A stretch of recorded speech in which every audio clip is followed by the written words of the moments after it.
Ladies and gentlemen, get ready. Allegedly, when I was his age, I had a guitar and a beer in a hand. You know what I mean? Allegedly. Get set. We're back. We're doing it for real. And we're only moving forward. So with that being said, It is time for the Ready Set Radio Podcast. and you're listening to the Ready Set Radio Podcast. Take two. Take 2 of episode 2. Right? Podcasting is still hard. It is still hard. We've been doing this long enough. You think we'd got better at it. Nope.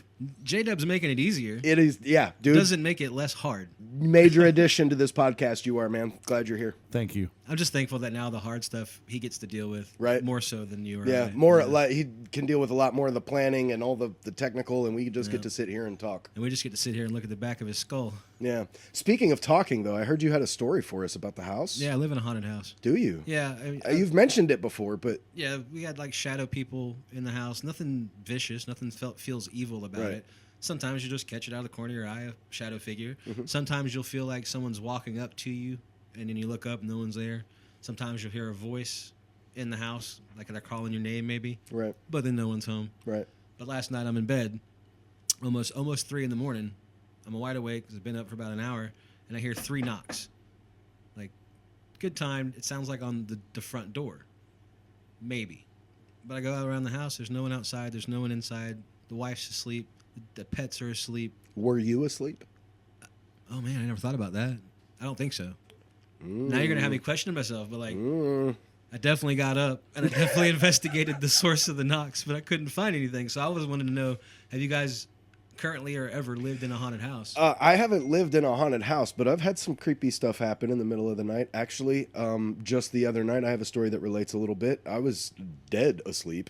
It was like 3:30 in the morning, and the fire alarm, the smoke detector in our hallway goes off for no reason. Like off? Off. Whoa.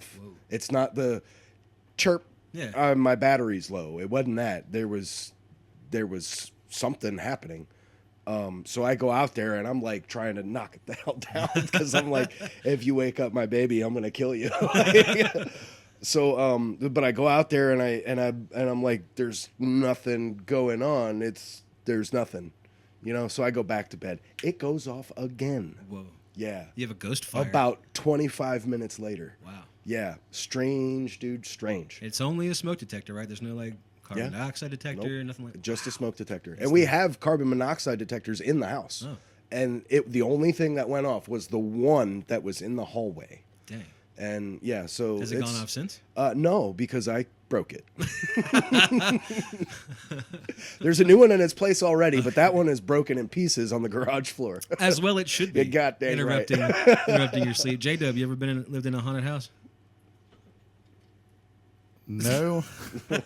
You can move that mic closer to you. It has a boom arm, sir. Does my kid's mother count? Ooh. Damn. Shots fired. Yeah, we're not going to dig into that But at yes, all. yes. It does count, but we're not going there. Wow. You asked for my opinion. Love it. This is not the first place I've lived in where it felt like it was haunted or I had evidence that it was haunted. Yeah. This is actually the 3rd house I've lived in that I feel was haunted. This is the How many houses have you lived in? total. Yeah. In North Carolina. In total? No, in total. About 15. So 3 out of 15 Yeah. houses that you've lived in have been haunted. I think we're for sure haunted. One of those was an apartment. Right. If it were a bigger number, I would have been like, I think It's it might just just me, be you. yeah. But that's a it's- respectable number. And it's been a different kind of haunted every single time. Yeah, that's a respectable number, so I'll let it be. The first house we lived in North Carolina was out in Kernersville, and the cabinets in the kitchen, the doors would open. Hang on, Floaty. Uh-oh. Let's go to a word from our sponsors.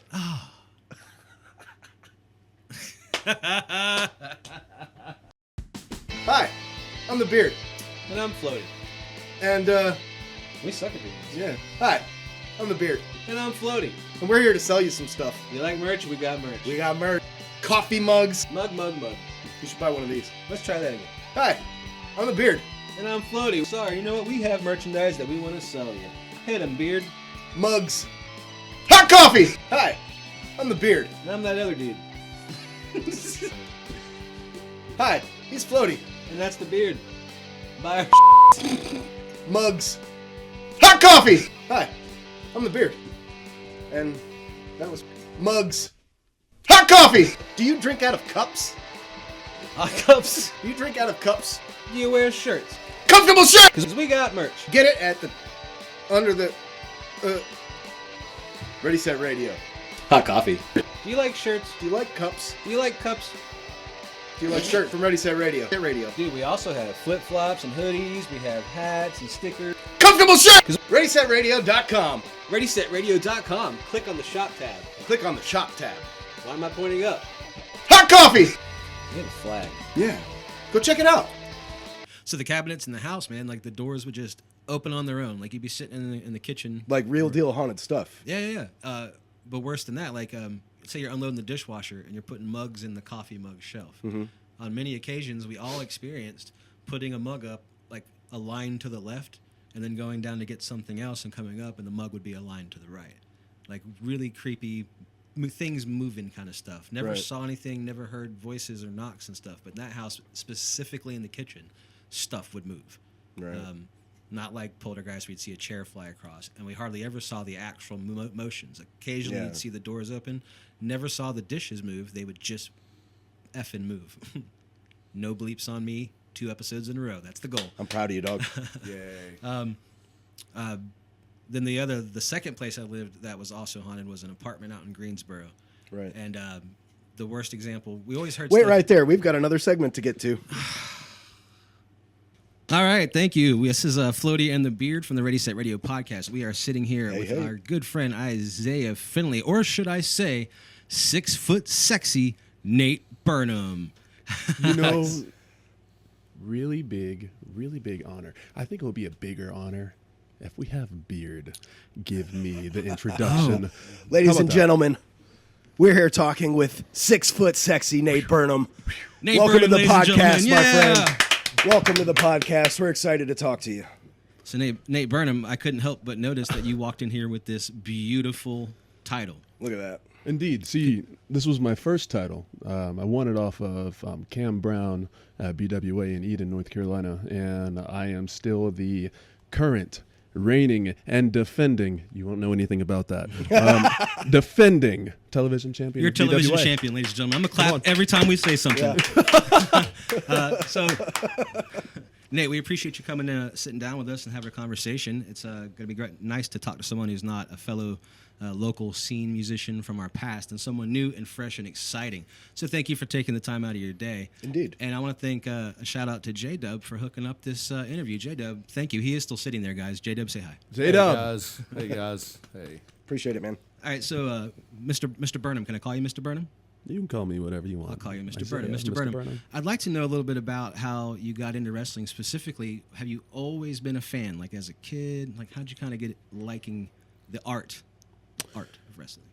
So, I actually was captivated by Shawn Michaels and John Cena. I know John Cena is, he's in it for the longevity, but he's controversial. Yeah, he's a polarizing figure. Right.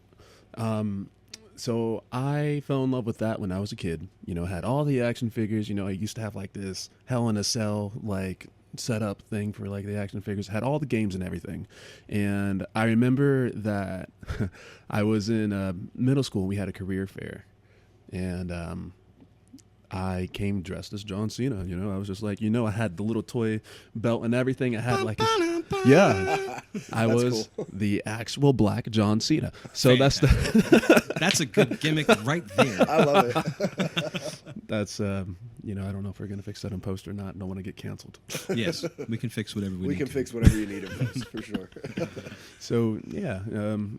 I was told from a young age that that's not a real job. You know, you can't do that. You gotta, get a 9 to 5. And, I can tell you now, I actually had to go to school to do this pro wrestling stuff. I had to train.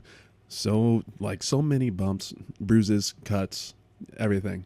It's it's horrendous on the body, really, but it's the passion. Like once you're in there and you know what you're doing, it's so different. There is no easy way to become a professional wrestler. Not at all. No, not at all. I don't even think it's that for the referees or the managers. And then like people don't talk about that stuff, but like the referee, like he has to. Their cardio is crazy. Yeah, for sure. They have to keep up with us in a way. So like it's crazy. I love it. I swore I would never take chops again. I tried to become a wrestler in 99, 2000. Took 3 days, and it was chops and setting the ring up that made me be like, this isn't really for me. Yeah. I love this product. It's one of my favorite things to talk about, to view. I'm a huge wrestling fan. A lot of you guys probably don't know that because we don't talk about wrestling. But I've been a lifelong wrestling fan. This is your opportunity. Yeah, I mean, that's why I was doubly excited that you were coming in. I was like, we get to talk about wrestling on the podcast first. So I have a strong respect for anyone that even gets as far as getting trained and they get a first match. Like if you got to that point, holy crap! Like most people don't know that it's hours, 15,000 hours of bumps and hitting those ropes and getting chops and learning how to do it properly. I remember when I first started, the first 3 days is what's designed to be the toughest. And that's what they tell you, but it gets harder. It gets a lot harder. They're just like, okay, we're going to see what your cardio can do. We're going to see the chops are supposed to be like the pain, right? Yeah. The pain tolerance. Yeah. And, like I think on my third day, it was either the fourth day because I think I called out sick knowing that it was chop day. And I had like 4 or 5 handprints on my chest. I had 2 on my back. I even had one that was like on my stomach. Stomach chops, bro. Belly chops. I never took a belly chop. Do you want to? No, but J-Dub does. We're working Actually, on he it. He said no chops. No chops. That's fine. But Maybe. a lot goes into it, especially when you're first starting out. Yeah, you gotta pay your dues, is what they call it. And you're setting up the ring. You'll be the first to get there, last to leave, and just in hopes of having a nice conversation with a ring vet or a seasoned vet is what we call it. First there, last to leave, lowest on the pay scale. Absolutely. Depends if you know how to set the ring up, right? Yeah, if you did good at setting the ring up, you get paid a few more bucks. Yeah. That's how it is. So what year did you start training? So I've been training for a while. Right. Mm-hmm. I started in 2014. Yeah, 2014. So it's been 10 years. Yeah, I've heard a lot of the people, the famous wrestlers. I don't want to name anybody, but they're talking about that. Like, if the best wrestlers are the ones that never stop learning the craft. If you think you've got it down, that's usually when people start going downhill in their career. They say, I don't know that. Yeah, you can do it. You can't stop. Because like even now the game has changed so much. Where like you'll see all these. Basically, they're like so acrobatic. The people that you're watching on TV now, like just them, depending on their athletic ability alone, I feel like it's changed the game. Because like now people are like doing high flying stuff like off the ropes, and then before it was like headlock takeover and all that kind of stuff. Right. A lot more holds. Yeah, and I admire that too. I'm trying to find, like a good medium ground where I can and there is a good medium ground, right, between like the modern high energy all the time go yep, and that great tactician of the ring that knows how to control the pacing, listen to the crowd, and like tell the story and have the kind of match that they can be proud of. I do kind of feel that sometimes with when you're watching television, you're seeing a whole lot of high spots. Mm-hmm. A lot of jumping moves and whatnot. I wonder, like, is that because they're trying to capitalize on the amount of time they have on television? Maybe. Show you what I can do physically, because it's easier for someone who's never watched wrestling before to be like, oh, I get that guy just did a flying move off the rope and landed on a table. That's easier for like a first-time viewer to get than someone that's watching a developing story through action. Right. With hardly any dialogue in those moments. Like, there's before setup and then like payoffs, but like, to watch 2 great wrestlers tell a story in the ring, that's the best thing for me. So I was told this recently. It's you can be a great wrestler, but you could also be a great storyteller. Recently, so there's a difference between the two, and it's even a complete different like atmosphere if you're wrestling for TV rather than just doing a local show, too. So like. It's all different, and I wish that I'd known that, like maybe like a good 6 years ago, because I feel like that would have changed like who I am and how I wrestle now. So I'm just gonna put it out, like I've had WWE contact me, Sweet. and I had tore my ACL like 2 weeks prior to that, and Bummers. yeah, and I feel like I would have had it. I feel like I would have, made great friends and all that kind of stuff. But I still have friends that are wrestling for like ROH, NXT, Shout AEW. out Dustin Rhodes and Sammy Guevara. Hey. Just won the tag titles. Hey. Yeah. Shout out. I know you don't care. It's Dustin not, Rhodes is one of my It's not that all-time I faves. don't care. I I know. do care You just don't because know. it's here now, but I just have no frame of reference at all. I like I was saying before, I know that it's scripted, and I think that's what a lot of people think when they say fake, but I know the physical aspect is very real, and it's just not something that I ever really It's got into. still real to me, damn it. But the storytelling of it is something that I'm interested in, because how when you're in a wrestling match like that, do you tell a story? Like, how, other than like the outcome of the match? I'm not sure we're allowed to explain that to him on the air. Okay. Interesting. We're gonna go back. I feel like, just giving the example, way back when a closed fist was illegal, like in the ring, right? Right.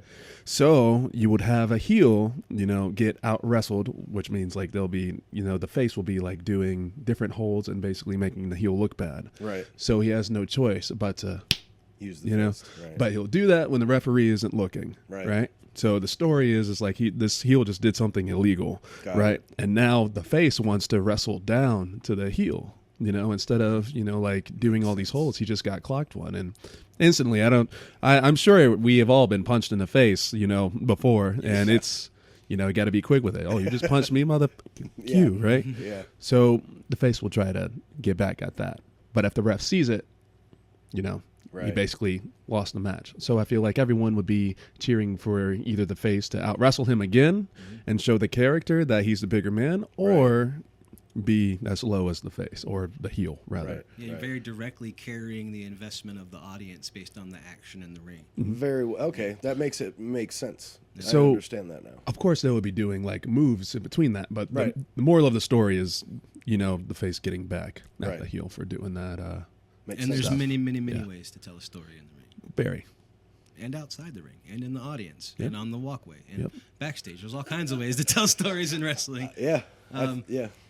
Which was it's funny that we got to that point where you were talking about you like the idea of finding a balance between the modern high fly energy and a good storytelling tactician of the ring. Because I wrote down some things to talk about, generic questions for wrestlers, things like your favorite wrestlers, and I wrote down some of mine so that I would remember them. And looking over them, everybody except for Mick Foley fits that category. Mick Foley though was an expert storyteller, and Yeah. but he wasn't a high flyer. Other than the ST plunge, Right, exactly. but that was more of a fall. Yeah. He'd be the first to tell you. Have you seen this video? No, I don't think so. Okay, well, Mick I Foley. mean, I know who Stone Cold Steve Austin is, dude. Nice. Like that's about the extent of it. I have no frame of reference at all. You want to show him an ST plunge, No, not really. or which video did you? I mean, you want to? this- which video did you? Yeah, I was see? like, I'm not taking that fall. You're crazy, Have you, dude. have you, No. has anybody ever showed you Undertaker throwing Mick Foley off of Hell in a Cell through a table? No, All right, I well, mean maybe, but Can we pull that up? Yeah, we can totally yeah. pull it up, and we can cut out some of this space. So why don't we pull that up, J-Dub, and then we'll come back as if we didn't go anywhere. All right, so there you go, man. Like, that's wild. this was storytelling. That was wild. Yeah, and he did that willfully. My God. So let's get into some generic interview questions for wrestlers. So, who's your favorite wrestler currently and or all time? Do you have, or not specifically one, but who are you? So you mean to tell me that J-Dub lost the footage? Oh, hell nah. See, Nate Burnem made his time and his efforts known to make Floaty and the Beard happy. But now you're going to sit here and tell me that you lost the footage? See, I am 6 foot sexy for a reason. That's because I belong in front of the camera. And believe me, J-Dubs, when you mess with my footage, even though I'm 6 foot sexy. You're playing with a game of fire, and I will put you 6 feet under. Nobody wants that. I made it known that I was there for a reason, there with a purpose. On top of that, I was on my best behavior, but now since it's scrapped, well, guess what? Now you get to see a new side of Nate Burnem. A side that I don't have to hold back. I can't wait to see you again. Your favorite current wrestlers in all time? So I could tell you that I look up to certain people, you know, The Rock, Batista, and John Cena, simply because like they also found a way to they built a bridge, you know, from the wrestling to Hollywood, you know, and now they're all like stunt actors too. Yeah, that's quite a feat to look up to. And yeah, right. And I actually, so when it comes to favorite wrestler, I actually have a favorite type of wrestling. Okay. You know, 'cause there's I'm a big fan of, you know, Japanese strong style, and that's basically Minoru Suzuki. yeah, Sweet. yeah. I you know, I trained like maybe 3 years ago with Katsuyori Shibata. Whoa. And he did a seminar with the Young Lions, and immediately the beginning was 300 squats. Mm-hmm. You know why he had that there? Weed out the people that didn't want to be there? Indeed. Yeah. And me being a freaking dumbass, I just kept going, you know. It was probably the worst pain I felt like in my legs, but you know, I was there. You know, I paid my money, you know, I had the time and everything, and I was just hopeful that we were going to learn something, you know, extravagant. And I've learned a lot, actually. Heck yeah. I learned how to improve like my strikes and make it, you know, explosive, you know, because they have a whole nother way of like landing their strikes, because in Japan basically they mix pro wrestling with kickboxing, mixed martial arts. Oh, wow. So it's completely different, and I wanted to, you know, embed that in my character, so it looks like I'm really taking somebody's head off if I need to prove that point in the storytelling. So you enjoy a snug match? Yes. If I'm the one that's being snug, yes. But yeah, no, when we were going over the day 3 of the chop day, I feel like that has built a lot of my like pain tolerance. For sure. Really.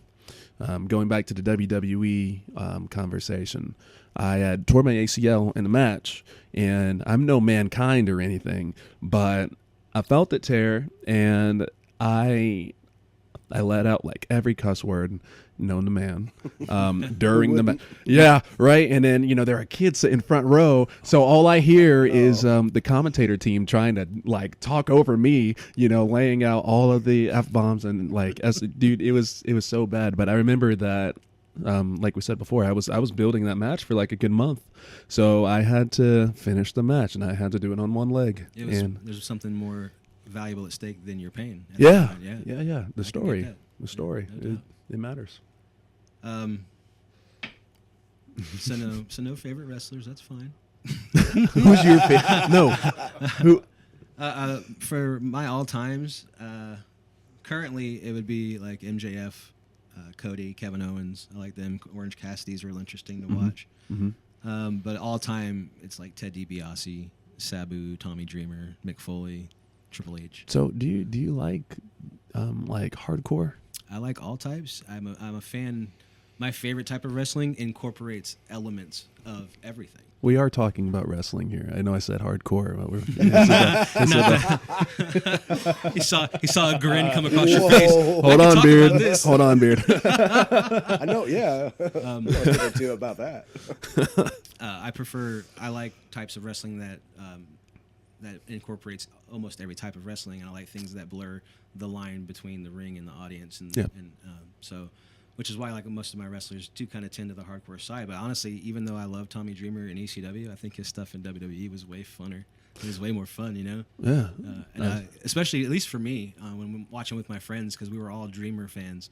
So we would all mark out every time he'd come on TV as if we were in the stadium. You know what I mean? That's awesome, dude. Yeah. I love that. So, people have your favorites. He was definitely one of mine, but Ted DiBiase, the $1 Million Man, is my all-time favorite wrestler. The laugh was it was iconic. I'm not going to reenact it, but Everybody we was know. surprised. He'd stuff money in your mouth when he beat you. He would laugh just like that. Good job. Thank you. He bought the world title. That's such a baller move, though, dude. I love that. DiBiase is awesome. And Stone Cold Steve Austin's debut in WWE was as the ringmaster, a pupil of DiBiase, which was awful. Interesting. It was awful. It was back when he had hair. Yeah. Oh, wow. Yeah, Stone Cold used to have hair. He did. He used to have long hair. Yep. Blonde hair. Interesting. So is that? I just gotta ask. Beard is that your favorite wrestler? I mean, I only know a handful of them, and they all come from that era. So yeah. Who do you know? I mean, The Rock, obviously. Batista. That's a little bit newer, I think, right? And Somewhat. I know John Cena. I know Stone Cold Steve Austin. I know of Triple H and Undertaker and Sting, and I know a few, but I don't know any of the story.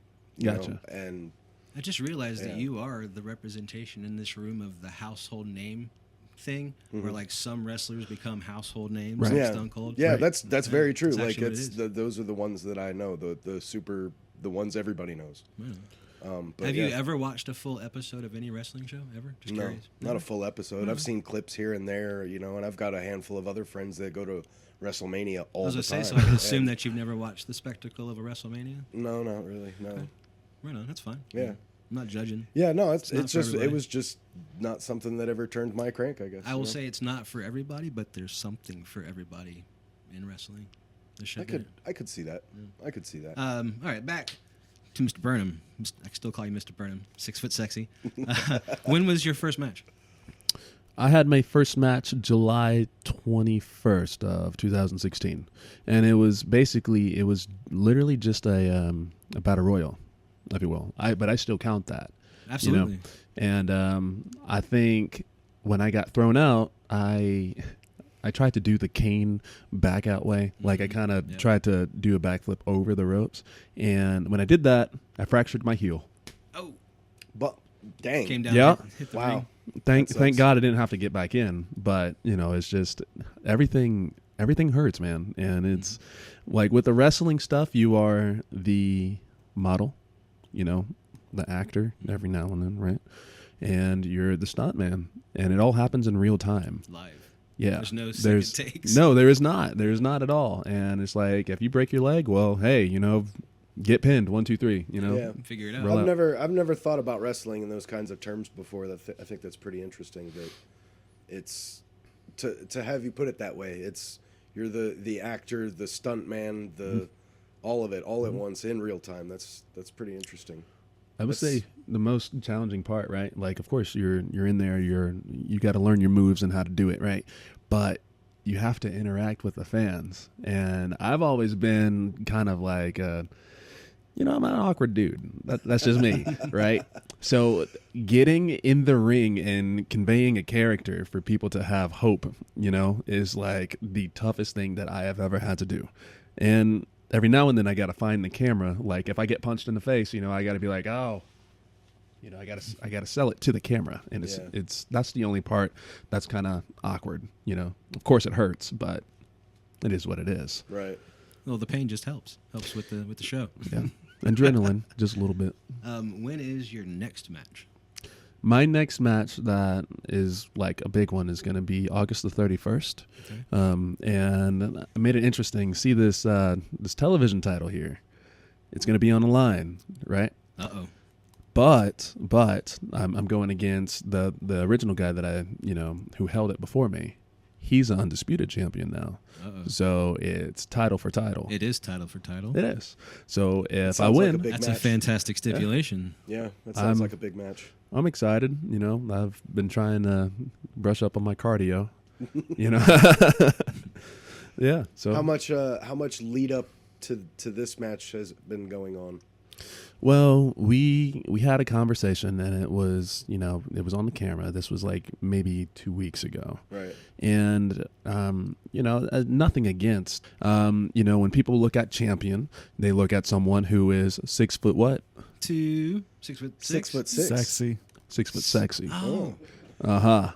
Yeah, see how I brought it back in? It's an art. Hit it again. The 6 foot Sexy. Sexy. That's it, baby. So when I think of a champion, I'm thinking of somebody who's going to be this bearer of hope, bearer of light, bearer of, confidence. And, this guy's he's pretty cool to watch, but I don't know if he's all that confident. I don't know if he's 6 foot sexy.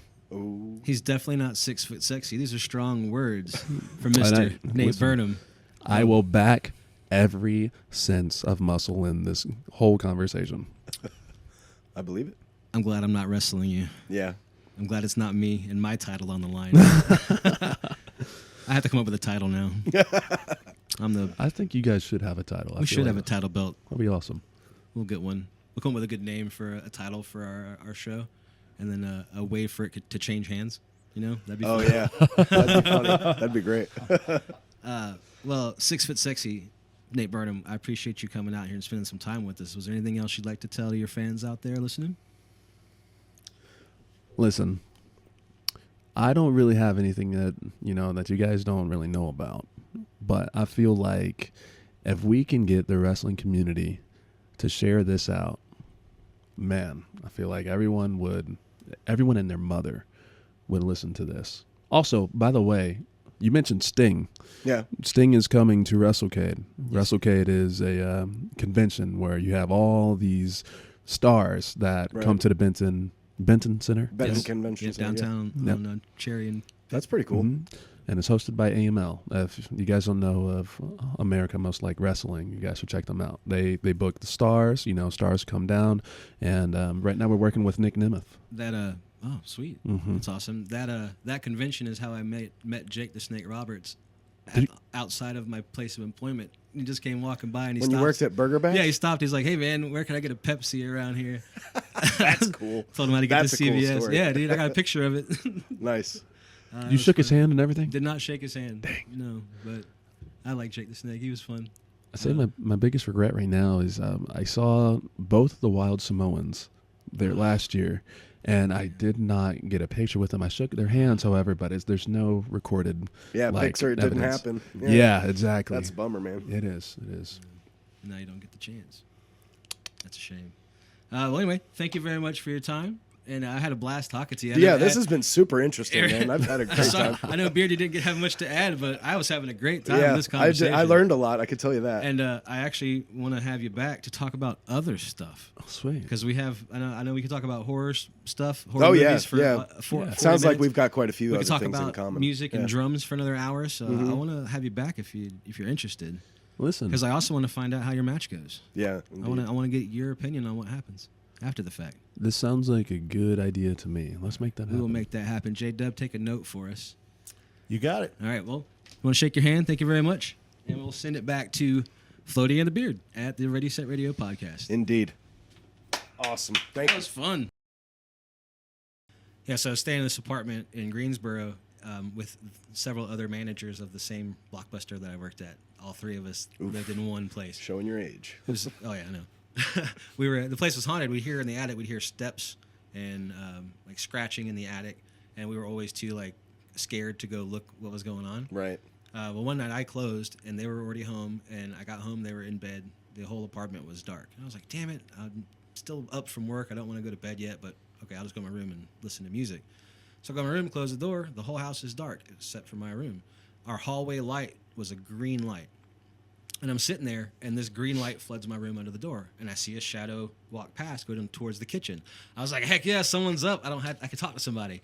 I get right up, I walk to the door, and I open the door. Pitch black, no one's up. All right, And, we've got another segment to get to. Another segment. Yeah, man. All right. There's another box for you. All right. Yay, more boxes. More stuff. Hey, Now what's this that? one's pretty cool. This is 52 acoustic foam tiles. Yep. Do some. We need to open these because it's going to take 24 hours for them to come back to full. No? Not too ready to use them. Otherwise, we're gonna have 52 foam squares just lying in our way everywhere. That's fair. Yeah. It's fair. Good call. All right. So, but Well, we do need those. You know, there's a lot of recording going on around here. We need to kind of control some of the echo in here a little bit. And it looks cool. Like, And these. what you got? This is kind of cool because this goes. I don't think I'm going to explain it all the way because it goes to something we're going to open in a minute. But it's a thing. Deductive reasoning. It looks like some sort of mount. It's a thing. It's a thing. It's a thneed. There's a couple of things. Everyone needs a thneed. We have a few of those. Yeah, there's 3 of them. Sweet. Are you going to show what these are? Yeah. Also have 3 of these. And Those have an expensive name on them. also allude. Yeah, that name is Sennheiser. They also allude to other products that are going to be opened momentarily. Box within a box. I want to open a box. What do we got? Oh, that's Battery packs. That's a little battery. For what? To be continued. You're about to find out. Now, How cool is this? I'll let you. Oh, yeah, it's very cool. You should show them the rest of what's in there because it's 2 little battery packs and a whole charging kit. Yeah, While got a I little- go and get the other box. Got a little charging station for the battery packs. We got adapters for other countries, so if we ever are fortunate enough to tour in other countries, we're set to go to charge these batteries. Little extension cable. Cool. I'm wondering what these are for. I know what they're for. Yeah, you do. So yeah, so like I said, most of the unboxing today is just infrastructure things, but some things, like this, it's just fun upgrades. Because who doesn't like using nicer, newer stuff? Uh-oh. So I get up and I run to the door because someone's up. I can't wait to hang out with someone in the kitchen. And I open that door, man. The whole house is still pitch black. The green light's not on. No one's up. And that, plus the noises in the attic and the strange blood stain that was in my closet, I had to move. I only stayed there like a month and a half, dude. I had to get out of there. But yeah, so I lived in 3 haunted places, and that's my story. And I'm glad I got to tell you that in one take and wasn't interrupted at all. All right, let's get to that segment. Hey, if you like that video, don't forget to click subscribe, like the video, hit the notification bell so you don't miss any of our new content.